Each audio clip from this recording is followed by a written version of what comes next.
Hello viewers, আমি আজকে গোলাপ ফুলের ডাল থেকে কিভাবে চারা তৈরি করবেন সেটা এই ভিডিওতে দেখাবো। সর্বপ্রথম আপনি কি করবেন, একটা কেসি নেবেন, নিয়ে ডালটা সুন্দর করে কাটবেন। মনে রাখবেন, কাটার সময় কোনো প্রকার সোজা করে কাটবেন না, একটু কানি কানি কাটবেন, তাহলে আপনার সুবিধা হবে। এই ডালটা শুকাবে না এবং লাগাইতে সুবিধা হবে। এরপরে কি করবেন, এই যে ডালের পাতা দেখতেছেন, এগুলো সুন্দর করে কেটে দিবেন। যে সুন্দর করে আস্তে করে কেটে ফেলা দিবেন। দেওয়ার পরে এটা আলাদা রেখে দিবেন।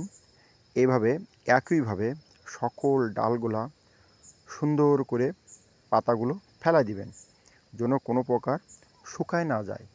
ডালটা আপনার যেদিনকে আপনি কাটবেন ঠিক ওই দিনকেই এই পাতাগুলো ফেলা দিবেন। এভাবে ক্রমান্বয়ে সকল ডালগুলা পাতা আস্তে আস্তে করে ফেলাই দিবেন। দেখেন কত সুন্দর পদ্ধতি।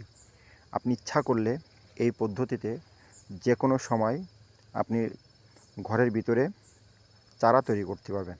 এবারে কি করবেন, দেখেন পিছন থেকে সুন্দর করে করে ছাল ব্লেড দিয়ে ফেলাই দিবেন। ব্লেড যদি না থাকে, ধারালো অস্ত্র দিয়ে আপনি ফেলাইতে পারবেন। দেখেন সুন্দর করে আস্তে করে ফেলা দিবেন। প্রত্যেকটা ডালের ছাল এইভাবে আস্তে করে ফেলা দিবেন। দেখেন কত সুন্দরভাবে ফেলানো হয়েছে। এখন এই ডালগুলা নিয়ে আপনি মাটিতে রোপণ করতে হবে। এরপরে কি করবেন, এই ডালগুলা সুন্দরভাবে নিয়ে এক জায়গায় রাখলেন।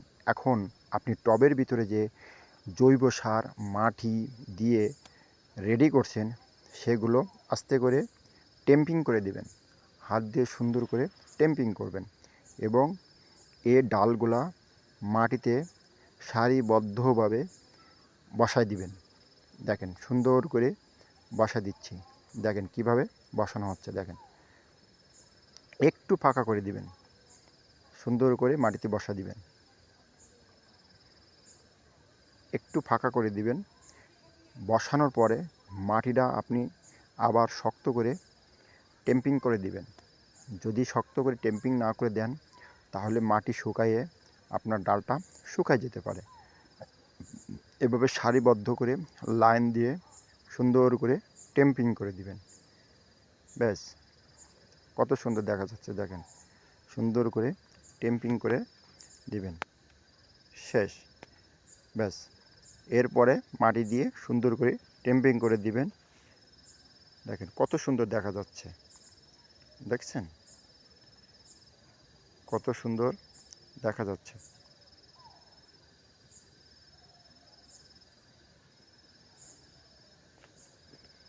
এইভাবে আপনি ইচ্ছা করলে গোলাপ ফুলের চারা তৈরি করতে পারেন।